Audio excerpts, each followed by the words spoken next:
Hello, everyone. Welcome to Creativity-Hive's weekly program. We help creatives learn to make impactful storytelling videos through one-on-one teaching, live group coaching, and live boot camps. And today we're going to be talking about all things Premiere Pro. And I'm going to bring on Mo here. And so, Mo, are there some new things that we should be aware of in Premiere Pro? Yeah, however, there's actually quite a number of things that have been changed. I haven't had the guts to actually update where. Uh-oh. So there was the very last update, which was quite a big one. It had the new import screen and workspaces, and I updated to it, and I honestly must say it wasn't my cup of tea at all. So I rolled back to the previous version, and now there's a new update, and I don't see anything much being improved in After Effects. Lots of stuff is new, but with this, I'm not sure as to what I really feel at the moment. Yeah, one thing that I have learned or been told by you guys many times is that it's good to either not update right away when they come in, you know, Yeah. or or have a previous version available to you so that Yes. you can. Definitely. So if you go, wow, this thing is really buggy, because sometimes they're being pushed to put things out there maybe a little bit faster than they should, and other times They do. They do that. they just didn't weren't able to catch everything Yeah, before. there's new things. There's a new essential workspace window. There's now a vertical video workspace. So instead of seeing your project windows in a horizontal format, you can see it in a vertical format, which makes sense for people that are doing stuff in vertical format for things like maybe Instagram and so forth. So you can see what the final output is. If you are on the older one, excuse me, you would change your sequence to match the output um, for vertical output, right? But it wouldn't. You'd have these gaps on either side, kind of black gaps, black bars, and then you'd see your main thing. So now they've kind of squished it, so you have a vertical thing. There's proxy workflow improvements, which for people that don't know, if you're working on something like a 4K piece of video and it's too much for your machine to manage, you would then proxy the workflow, which means you'd have a more low res version in order to be able to work more efficiently. In the essential text panel, you've got things like gradients and shadows, for your strokes and so forth. There's new stuff in the back end like H.264. It's more improved encoding for H.264 on Apple M1 systems. There's support for Red Raptor, the V Raptor actually, camera. So there's a few things. There's more GPU accelerated effects. So once again, people that don't work in After Effects that work in Premiere and do some sort of effect work find it tedious because Premiere can be just horribly slow when you're doing that sort of stuff. So they've now started to accelerate, added more effects that are graphic card or GPU accelerated. Um, there is one really cool feature. I took away one feature, which is you can copy and paste to the same track. So previous to this, you would have video track one, video track two, video and so forth. And if you had to copy a piece of video from track one and paste it, you're not going to know where it's going. It goes to the targeted track layer, which means there's a little blue icon on the left, which is like a target track. So wherever you paste, but now where you copy from, you can paste to, which is quite something a lot of people have actually been asking for quite a number of months, or maybe even years, that they can copy, you know, to the same track. And I had a bit of a chat about that with Francis Crossman, and I said, yes, that's great, lovely, and wonderful. Awesome. Well, is that something one of you could demonstrate how that works? Is that asking too much to do that on the fly? Well, sure, Neil can demonstrate it because I haven't had Oh the yeah. gut. Okay, But I'm struggling with OBS at the moment, and so I actually missed what you were talking about wanting to demonstrate. well, things like copy and paste to the same track without having to target tracks, um, gradients and strokes, gradients for strokes and shadows, Hmm. which is and the two big things would be the well, not big things, but the essential workspace panel and the new vertical video workspace. Right. Mm, okay. I Well, think the vertical video workspace is well, you quite think about whether you want to actually do any demonstration today because we hadn't actually talked about that. But okay. I will just say that if you're watching, if you're either watching live or you're watching a replay, please leave a comment and we'll get back to you. Any questions about Premiere Pro at all? It can be about some of the new features um, or anything at all. Yeah, and I'm having fun with an update because OBS updated recently, and uh, I had previously found a setting in there so that when I'm capturing a program, that if there's a pop-up box from that program, OBS would capture it and Mhm. show it. Well, this new version is not doing it, and I am not finding that setting. So one of the things that, of course, I would be wanting to do is to demonstrate how to use the, like say, their new color management settings. Yes. Well, that is, of course, a pop-up box, and that's not showing. Oh So yeah, Oh, I'm struggling for a little bit moment, and but give me another couple minutes, and I may get this sorted. okay. that is cool. So with me, with Adobe's constant updates, which are targeted at people that want improvements in performance and so forth. We're going into a new era of Mac M1, M2, now M3 Uh-oh, you just cut out, Mo. You are muted. Sorry, well, that's what happens when you on Chrome and you launch Premiere Pro. Ah, Premiere Pro decides to okay, I need to mute you for some reason. okay. So so as I was saying, the M3 chips are out, and what's happening currently is that Apple's new operating system is coming about very soon. It's going to be announced a little bit later, and funnily enough, if you have a 2016 or 2015 MacBook Pro, which were fully supported, they aren't going to be supported anymore. So it's looking like you're going to be have you have to have a 2017 upwards, and then the very next implementation will be you're going to have a minimal of support. The support will be for 2018 or 2019. So hardware is being slowly kind of eked out when it comes to people having older hardware, which is actually quite a pity because um, a lot of guys, even me, I like working on the old Mac Pros. I call them old because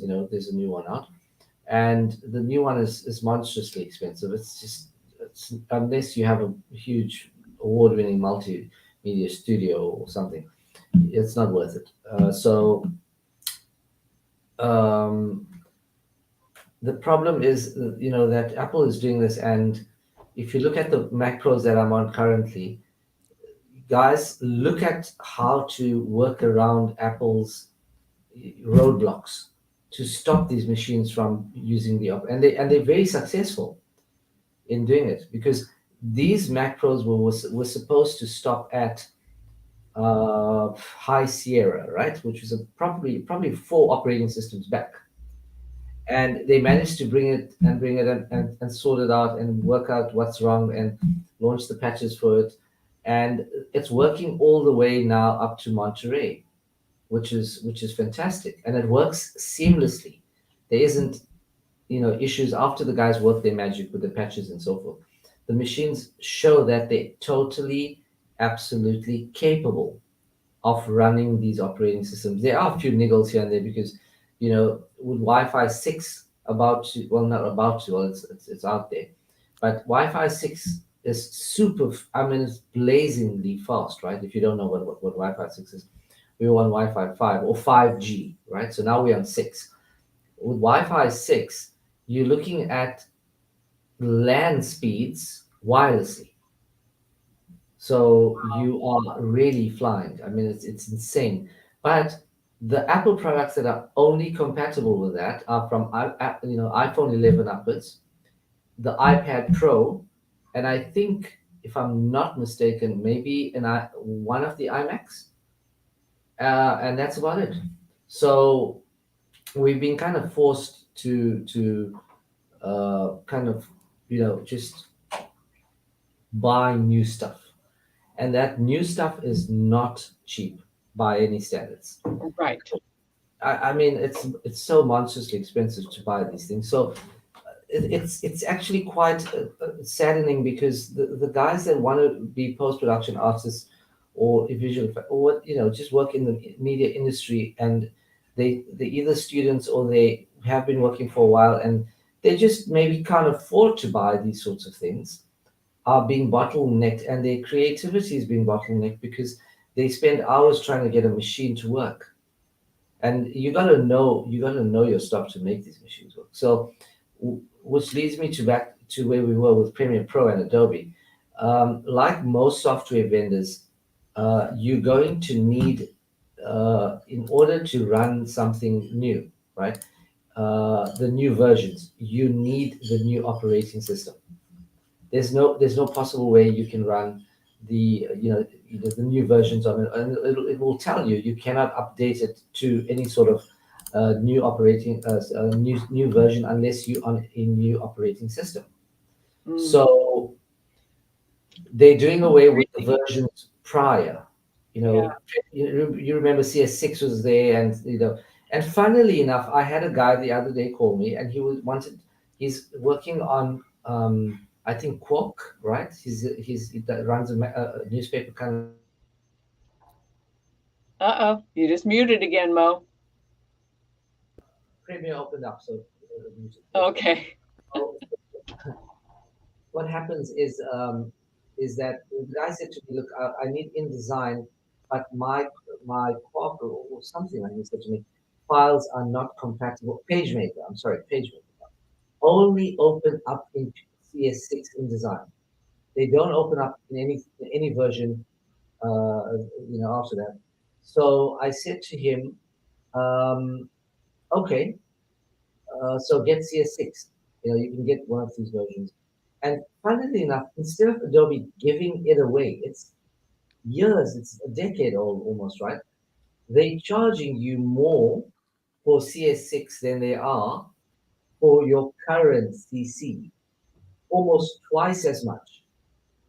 Is it a monthly subscription or is it a one-time No, charge? it's a monthly subscription, or you can buy it, as a one-off Okay, you perpetual. can buy it or Buy subscribe. it as well. But it's expensive. I mean, they should just give it away now. But anyway, I think Really? Neil is ready It's for an us. old program. Give it away. Give it away. Give it away.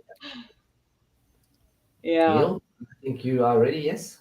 Oh, I'm ready. Uh, Okay. Go ahead. Well, one of the things there's several things that were changed with the 2022 version that came out last November, and there's the import page and edit page and export page up at the top, and were some major color changes and a whole bunch of things that shifted. And I'm going to just take a quick look at a couple of the things that changed here, shifting over to Premiere. First, up here at the upper left corner, you notice where my cursor is wiggling, there is import, edit, and export. And this process for setting up for a new project, and it looks like you have to use this to import media, uh, but it actually you don't have to use this to import media. If you're doing a file new project and you get this window, I'm just going to untitle and bring it up here. Um, you can just start up like this, and it will start up like I'm in a productions thing. So it started up another project in productions. But you can also, like say, if I closed my production and did this, then I would get a screen very similar to um, this, except it would give me an option to put a location over uh, here. Okay. And um, and so you put your name of your project right up here on the left where it says Neil Shoots Art. Now that's just a file folder thing, but it gives you this other line, and you can say your name for your project and then a location. But everyone thought we have to use this for importing, and if you use this screen for importing your media, all you get is a single big project file that has everything, including all subfolders in this Mm. imported. And that, for some things, it can be really handy. Like I was told at NAB that if you're a news person, typically they'll send a videographer out and the person with the microphone, right? Mm-hmm. And they'll go out and they'll do six things, and they'll come back, and each little project they shoot will be in a different folder, and they'll have someone back at this station that is grabbing a talking head clip that looks like it might work with that story and puts it into the same folder. And someone needs to sit down and very quickly look through what they've got, um, make a short timeline. Maybe they need a 2-minute timeline, a 1-minute timeline, and a 30-second timeline from the same thing. And so they're going to go into just one folder that has only a few things and make a project, get it edited and out real quick.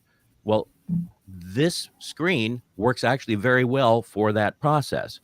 For most of us that work a lot more complicated projects, this is not the way we want to work, because we want to be able to set it up into more sequences. And for that, you can use the thing at the top that I'm not seeing now because I'm in production mode, but where you have right up over here on this side, you would upper left, you have a place to put the name, and then you select the location, and then where it says import down here, if you're setting up a new project that way, it will say create. And so you do up here in the far upper left, you do your name, and then you select a location on disk, and then you have to scroll all the way heck and gone down here to where it's now saying import, but it will say create, and you can create your project. And then once you've done that, you're back at a screen more like this, where you have this thing, import media to start here in my upper left corner, and you can import by right clicking import, or which brings up Windows dialog, or you can go to the media browser panel and do your import. So you can skip the whole freaking thing, which is handy a lot of times. But one of the bigger problems we've had, though, is with color. Now let's take a look at this image that I've got here. And coming over here to the right side to the scopes, to the vector scopes, let's see how get this up. Well, that's bright as it goes. Well, hopefully you can see that the color here in the vector scope is right out to this line, that kind of hexagonal line that goes around the edge of this. This is very heavily saturated. And also we can see, because we've got these white or these lights up above the 100 scale on the both the this is waveform and YC no chroma, and also the RGB parade, that we've got these lines up above the scale. We have data that is clipped. In other words, it's gone. It's way too bright, and it is being left out. And we've also got a little bit of data below zero that's getting crushed, as it's called. It's not showing. Well, I'm going to temporarily come over to the bottom right corner and hit the HDR scale so I can see what the data is if I was looking at it in HDR. And now we look data going, uh, 100 IRE is the data limit for SDR for Rec 709 standard media video like we've done. We've got data clear up to 1K, 1,000 nits or 1,000 IRE, which is way into HDR category. And if you have a clip that has this kind of data well outside of the place to go, a lot of people have tried to just go into the color corrections and darken it down, which you can do, but it will not export correctly. It will export blown out like this. What you need to do instead is go to that media in the bin, like I've got it right here, right click on it, modify, interpret footage, and they have color management controls that appeared for the first time in Premiere 2022. And you have to come down here. Now, right now, it says use media color space from file, Sony S-Log3, S-Gamut 3 Cine. Well, this is one of their few uh, codecs that is actually color managed technically right now, but it's still interpreting it wrong. It's still showing it as an HDR clip on my SDR timeline. So I need to use the color space override and then click on here and choose the Rec 709 and then OK. And now notice all of a sudden the data is down below 100 over here on the side. And so I can come over here and go back to my 10-bit scopes, and I am not crushing anything. There's no blacks that are too dark or too black, and I am not. We notice we've got all of this area up in here, the clouds. We can see the whole image now, and this is one of those things that, again, it's to correct the file color space. You right click on one or more. You can do this to a whole group of images, but you can select a bunch of them and right click and change them all together. But right click, modify, interpret footage, and if you're getting this blown out look, use the color space override to Rec 709. So that's where you need to go to get your media set up right. That's a really valuable piece of information I think you just gave us. Oh, That is awesome. We'll have to put that out as a little snippet. we are definitely going to So have to. this is great.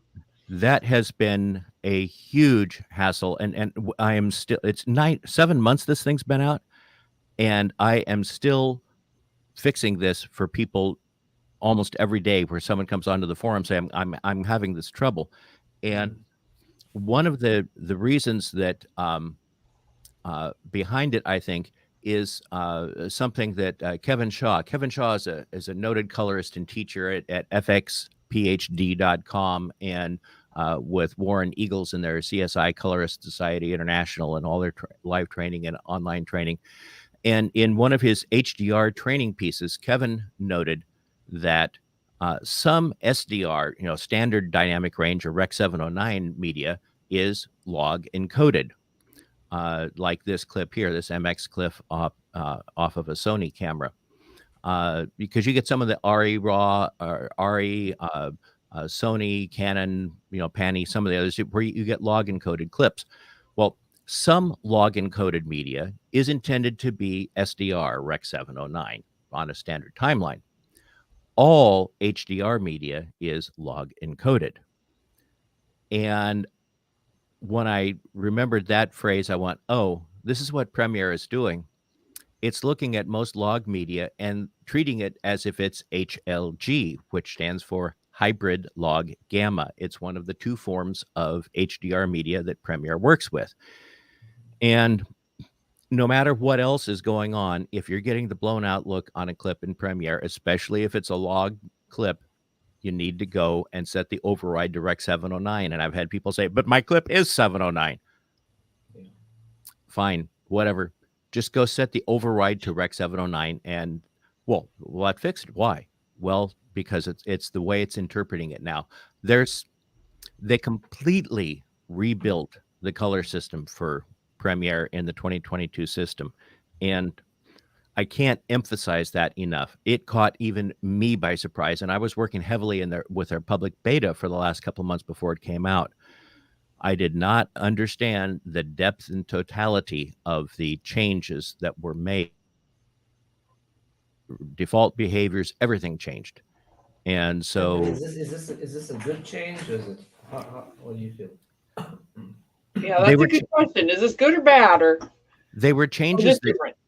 that needed to happen. The previous color handling for Premiere Pro, and it was a puzzle for a lot of people. And I spent hours online back in 2019. I'll just say in 2019 for NAB, I was going to be giving a live presentation in the mixinglight.com and Flanders FSI booth at NAB. Well, Flanders is one of the companies that makes most of the pro reference monitors that colorists use. And Mixing Light is a company that I'm a contributing author for that has training for pro colorists, one of the best ones around. And so Patrick Palmer, who's the head of all of the Adobe apps and is a friend, assigned Francis Crossman, who was then a color engineer, to spend time with me. And we did um, uh, kind of a Zoom call kind of thing. And back in 2019, this was, of course, not done nearly as much as now, but I spent a couple hours with him where we were on a Zoom thing and we were going through questions and all. Had emails with him and Lars Borg, their chief color scientist. Even when I got to NAB, I still spent another hour in person with Francis going over the last few details. So I ended up being one of the most knowledgeable people on the color handling within Premiere on the planet outside of their own staffers. And it was totally hard-coded to work with all video media as if it is Rec 709 media, this SDR media. Now, at the time, they had added an ability to work with some HLG and PQ files, but that was by using what they called overrange values in Rec 709. And they made this funky coding setup so that they could use higher values and still work with it under certain circumstances. But it was a really cadged together system, and they were blunt that they were going to have to replace it, they knew. Well, they replaced it with the 2022 system. I called this color space agnostic in a few posts on the Adobe forums. And actually, I used that when talking with Francis Crossman when Miriam and I were down at NAB in April. And about a week or two after that trip to NAB, one of their public documents came out saying that our color spaces are now agnostic in Premiere Pro 2022. And it's going, You just named it, huh? I was thinking maybe I should have trademarked the phrase like what the former coach for the Lakers did with three-peat. So if you use three-peat, you supposedly have to pay the Lakers' former coach for using the phrase. But at any rate, yeah, they had to make the change. And they had to go to one where the user had more control because we really had very little control. The problem is, well, there are a number of problems. One of the biggest ones is I don't think they have been as transparent as I would prefer. And I'll give you an example.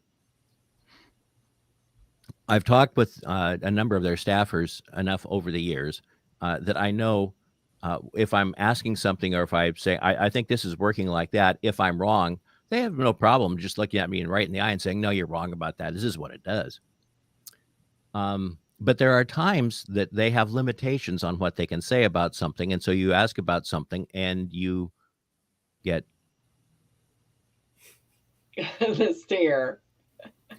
And I got that when I asked several of engineers on up, okay, so this is a completely my comments that I've been making, I'm correct, aren't I? That this is a completely rebuilt system. You scrapped everything and you started all over and you built an entirely new color handling system. The entire math, everything is different. And you got the stare again. I ask another question and I get an answer and where the conversation is going. So that's one of those things that I look at and go, okay, for some reason or other, they can't answer that question. They're not allowed to. Yeah. Who knows? They Corporate have people up America. above the program teams are not all that high. Even Patrick Palmer, that's the head of all the Adobe video apps, he's not in some ways all that high within Adobe. They've got all kinds of people between him and the people up top make decisions as to how we're going to approach this, what we're going to say, this kind of stuff. And the Mhm. program managers get a say in that, but they don't have the final say.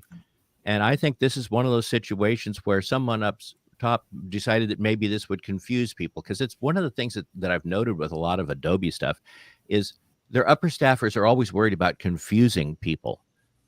And so they don't give out enough information because they're afraid if they gave out too much information, it would confuse people. And that actually is what causes a lot of the confusion, is because they don't give out enough information. Right. So I'm pretty sure this is one of those things. I can guarantee you this does not, I can do all kinds of tests and show this does not behave at all like the old system did. It is a completely new system, but they can't really say it is. They can say they've got new controls and they've modified some things and it's got some new behaviors. And that's as far as they can go, and that's unfortunate. But Yeah. So but it yeah, hasn't been advertised as a new color workflow system. No. no, it really hasn't. It's just that they've extended the capabilities, is the way they've talked about it. And to me, that's kind of surprising. I think they'd want to trumpet the fact that they have rebuilt this, and it's going to be a much more modern system. Yeah. Now, uh, I have a bit of a beef, and I've had a user voice request in for a unified color management panel, because, like, over here at the left, if you're doing anything, or on the right of my, here, I'll kick over to my, up here in the upper right corner of my screen, essential graphics. If you are doing anything, graphics item, you have the graphics panel here. If we go to edit, if I was going to type a text in here, um,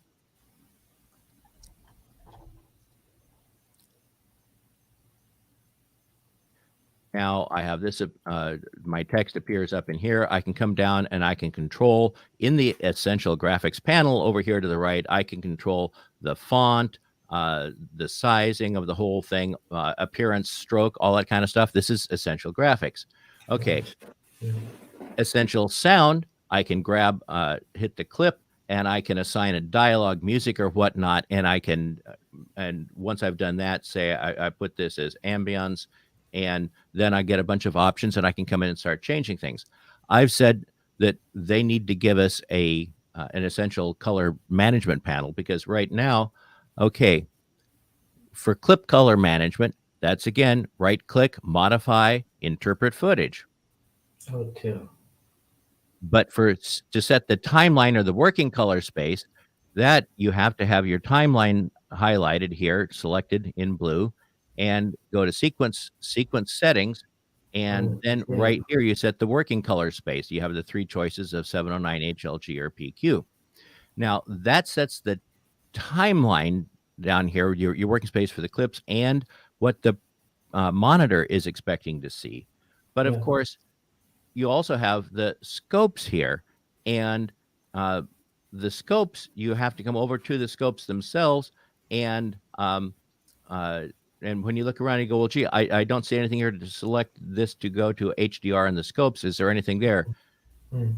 Um, uh, you have to go to the color space, and then you have the options for 601, which is an old and rarely used one. Rec 2020, I don't know why they include that. That is so wide as to be absurd. And 2100 and HLG and PQ. And so you have to set those. They do have the automatic option here, which supposedly matches what the scopes are doing with what the sequence is set to. Okay. But in my experience, that normally works most of the time. But occasionally, if you go to an HDR sequence, say, and then you come back to an SDR sequence, the scopes may stay in SDR, even though you've changed the sequence that you're on. So right here in the bottom left of the scopes panel. My scope's over here in the upper right corner. In the bottom left, where it says Rec 709, that is something that you need to keep an eye on if you're using your scopes on automatic. But so we have three different places. We have a right click context menu for the clips. We have the sequence menu for the timeline and program monitor, and we have the scopes right click context menu for your scopes color management panels. So change your color management. And so I've put in a request, and um, the last I've heard from the little birdies whispering in my ear is that it is being seriously considered at this time.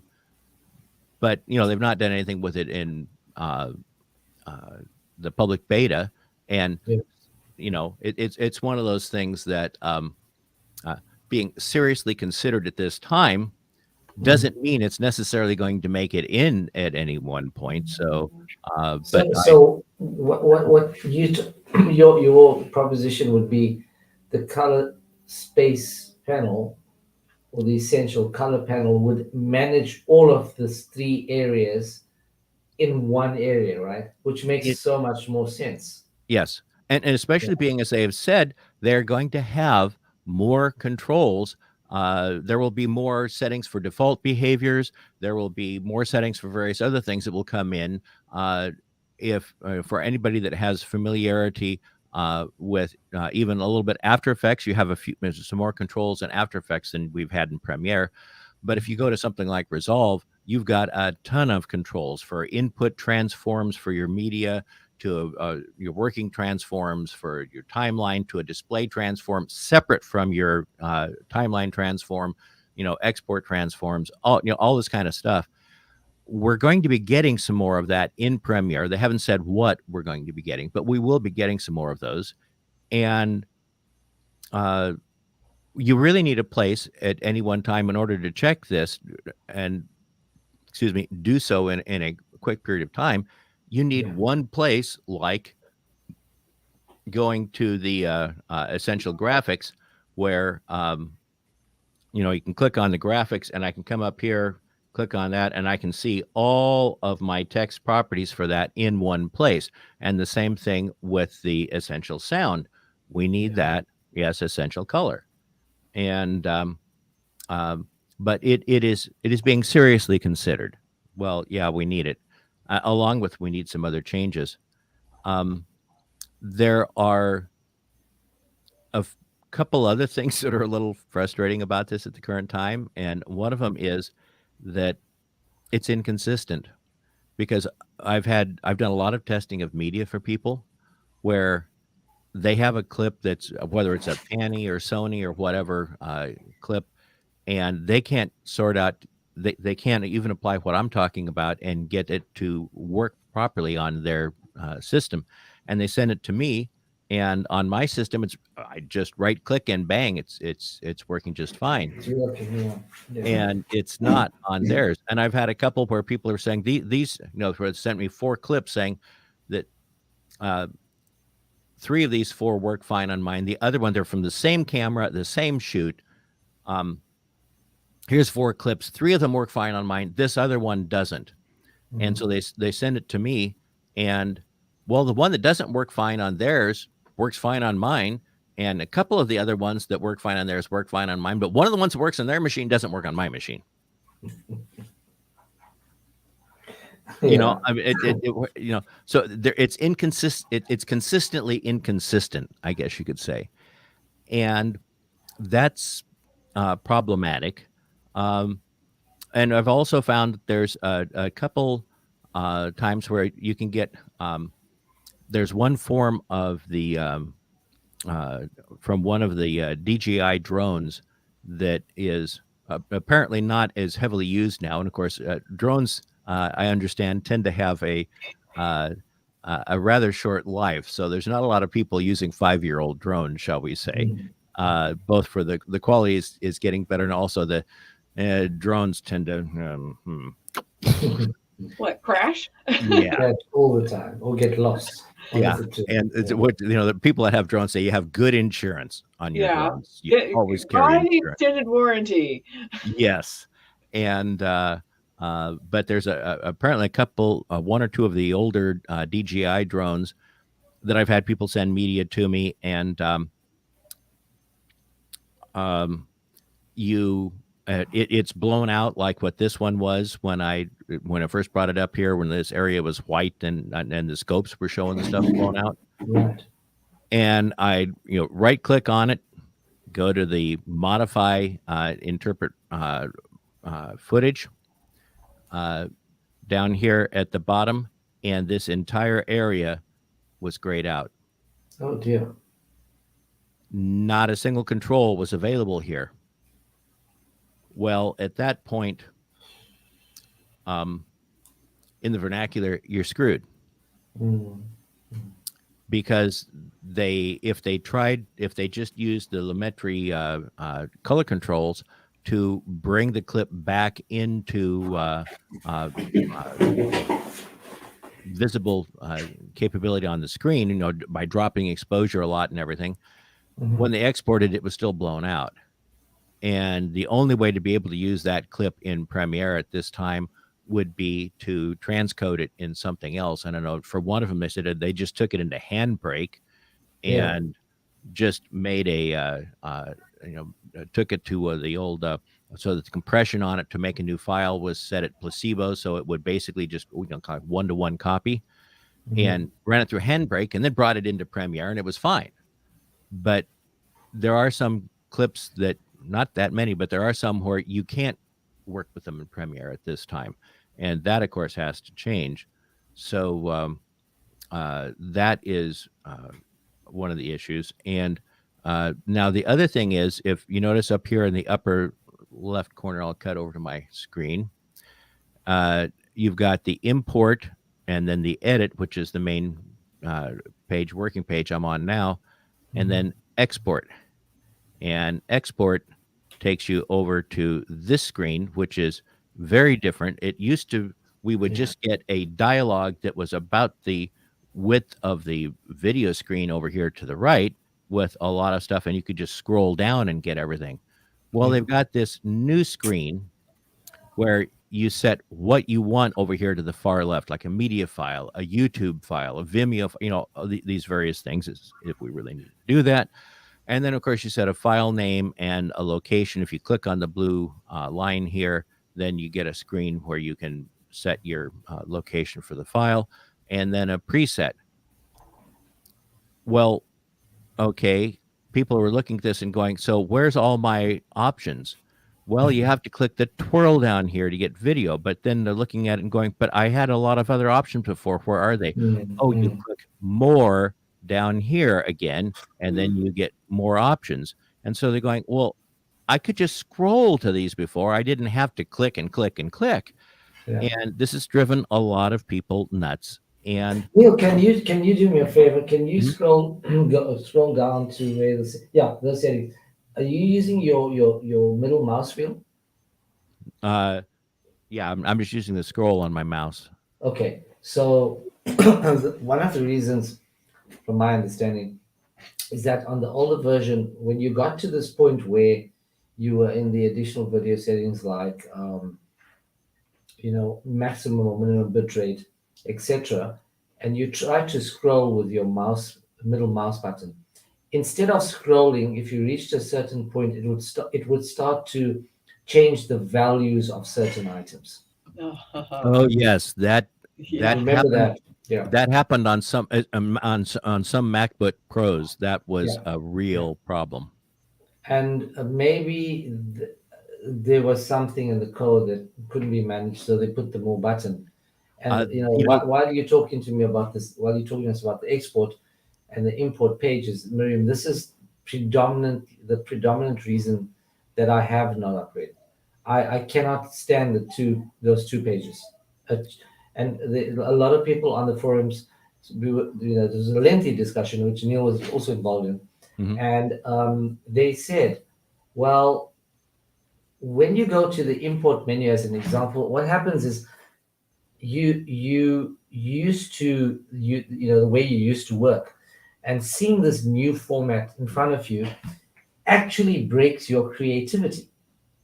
And I actually made that comment as well, because it's counterproductive to what you just want to go file open and get Premiere Pro up and running, and there's no need to have all these thumbnails of some stock footage that now is clogging your hard drive, because when you download, all this footage is sitting somewhere, you don't even know where it is, it's somewhere.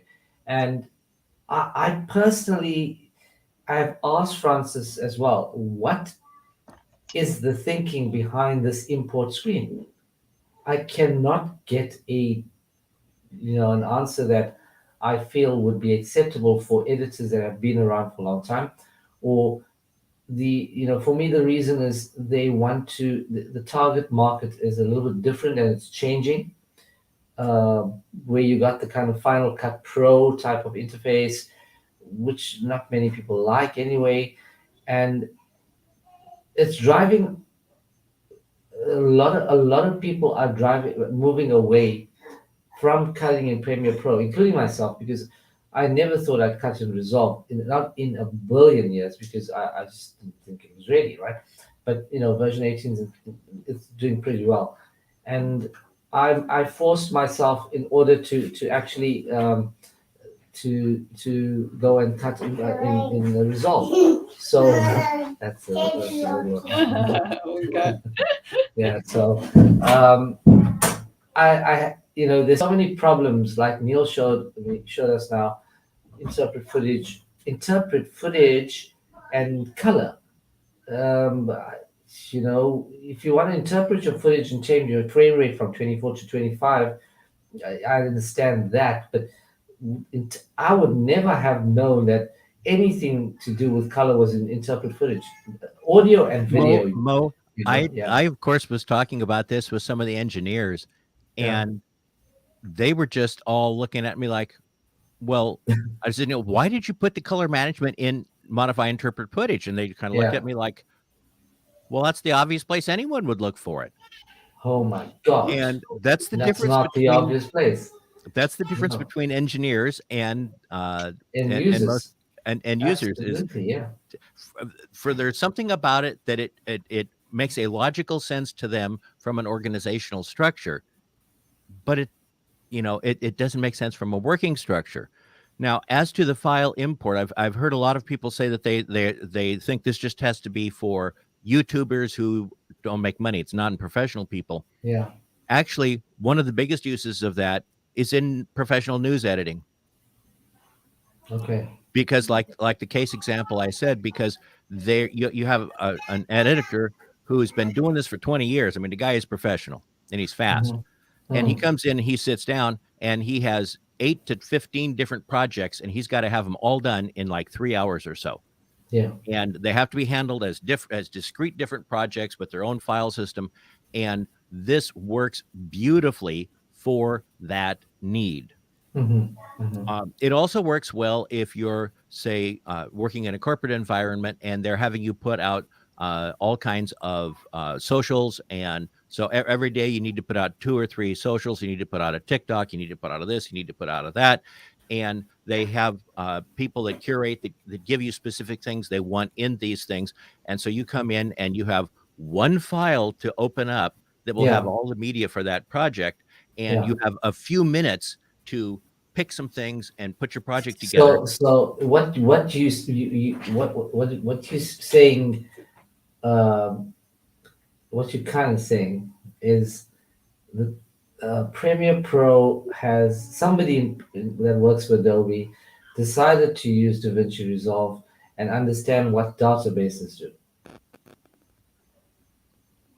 There are some of the things when I first looked at the import at this Yeah, whole thing up here, import, edit, export on the um, up here, in that import, edit, export.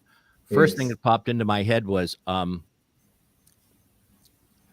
this is an awful lot like Resolve, and especially over here on the export page. When I started looking at the way this was laid out, I was going, Yeah. yeah, I work in enough in Resolve that I'm going, this looks very familiar. And other people were saying it was from something Yeah. else, and I know from talking with Mr. Crossman at NAB. I says, well, yeah, of course, the export page, like I commented in one of our online things, um, looks a heck of a lot like Resolve. And Yeah. he just kind of grinned and didn't say anything, but he just kind of grinned. Um, the the the import page, that when you're starting a new project, um, and this is something that from talking with the engineers don't understand why the experienced people are so upset about the import page, because this is, we never expected you would use that. Mm, mm. You know, they never they expected us to do what we've always done, which was simply type a project name, set a Yeah, location, right. click create, your project opens up, and you go to the project panel or the media browser panel and start building your project. That process did not change with the addition of the import page, because they're looking at it. Well, all we did was we changed the options that were on the new project dialog, the old new. That was, of course, a narrower, smaller thing, and you had your project name and a location, but you also had like 12 options for setting audio cache files and all Yeah, these things. yeah, yeah, And from all their data, not hardly anybody ever touched any of those other options. yeah. So, as far as they were concerned, all they did was add a process that they actually have some users that are going to freaking use. Mm, mm, And that's all they did to the import or new project process, is they just added something that some people can use and everybody else can ignore it and go on about their business as normal. But the mm. problem was, it was not at all obvious that you didn't need to use that. And yeah, it pops up in front of your face. It takes up the whole screen, and the create button is clear off to the bottom corner, and there's no way to keyboard shortcut to it or anything. You can't just hit tab enter and have it create. You have to actually go down and click on create on it. Mm. So up on it, some problems are, and they're going, oh, okay, well, yeah, those maybe they'll need to change on those. Um, but I've pointed out to people, the import page is actually useful for people that do a lot of work that I'm probably never going to do. So I'm never going to do project file setup with their new import page. It's not my favorite Well, thing. I mean, I'm not liking it, but I I can kind see of, that it is very useful yeah, with a very professional market of users, and yeah. I can get around it. The export page I have a problem with. The on the import page, I mean, they could have been a very simple fix for this. If you set your global preferences, they should have put an option to set your global preferences with the new import page dialog as an opener, or Mhm. they like to call these things, the legacy import dialog space. I mean, that's a global preference. So that what kind of gets to me is the fact that when it opens up and this import thing, as you just see all these folders, and I understand and I respect the fact that certain users are definitely going to use it, but there are also the majority of older users. If you look at Avid properly, look at it. The import page has not changed for decades. And that's why it stands strong. Well, and there's actually a lot of people that uh, in a lot of the discussions I have over in Mixing Light with the colorist there, and of Mhm. course, Avid has its own built-in ecosystem where they have their color correction thing.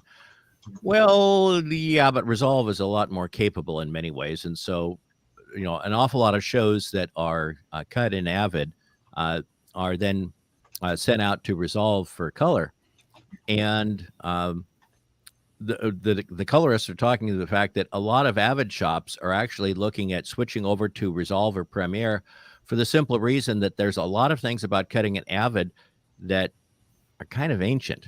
Yeah, Now, they are. Avid is incredibly solid, but part of the reason why it is so solid as a working platform is because it hasn't changed much in a Correct. long time. And Yeah. there's things in both Resolve and in Premiere that Avid editors go, you can do what? Huh? Mhm. Do that again.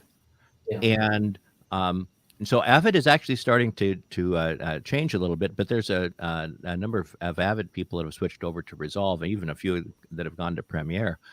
But I look at the export page when you first go over to uh, the export page here.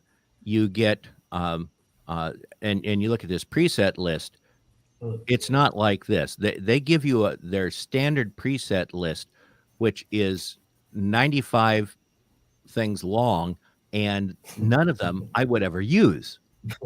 Yeah, I've seen And it. so you go to the preset list and you're scrolling forever and you can't find anything to use, and you finally have to start messing with settings. So what I finally realized that in order to make this at all usable, you click You on the click little the. three dots right here and you go more presets, and then you get this other box. Oh my God, I've And seen this. Oh yeah, Lord. and And so then you you go go in here, favorite it. That sucked it. all presets, and then you just basically unstar everything here. The only things that are starred here now are the ones that I will actually use.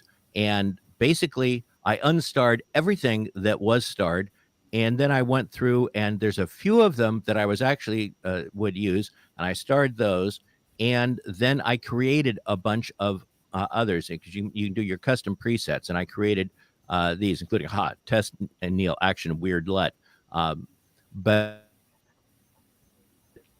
I have only the ones that I want to have. And when you're making presets, it's handy to go into this more area here at the bottom. If you're going to do, like, say, one where you want one high quality 1080 HD, Mhm. and but you want another one that is a much lower quality, make both of them. Do all of the settings down here in the bottom of this panel that you would want to do that are different, your bit rate target and everything like that. Make Yep. very specific ones, even if they're fairly close. If you're going to at times change some of these things that are down into the more category, And Neil, what is this mastering display color volume? um, mastering display color volume is one of those things for if you're working with a Rec 7 or a 2100 HLG or PQ Mm. output. And it's especially, I think, comes up if you're working with PQ. I don't think it does with HLG. But if you're Mhm. working with PQ, then you have to set your color primaries and your luminance and your everything for your HDR settings for that PQ file. Can you scroll up a little bit? Or up Yeah. there, right there. So Mhm. you got at the bottom, right? There's one X, one Y in Oh, blue right up under here. aspect. Yeah, That is your aspect aspect ratio, ratio. pixel aspect ratio. Yeah, 1 to 1. Yeah, 1 to 1. In other words, square pixels as opposed to, like, say, a 0.908, which would be, uh, So there's for one of the yeah, various yeah. different ones you could have. Okay, you guys, we need to wrap things up. This has been There's it's one. really so fun to watch you guys geek out about all of this. And Mhm. there's really been some great information that we need to do some little short tutorials on from I made note several things that you highlighted here, Neil, that are very valuable that people need to know about. But we need to sign off. So say goodbye, everybody. Goodbye, Goodbye. everybody. There's about 17 more new things that have been released that we Yeah, need to talk yeah. about We'll have soon. Yeah, Yeah. there's a another lot more to thing. cover.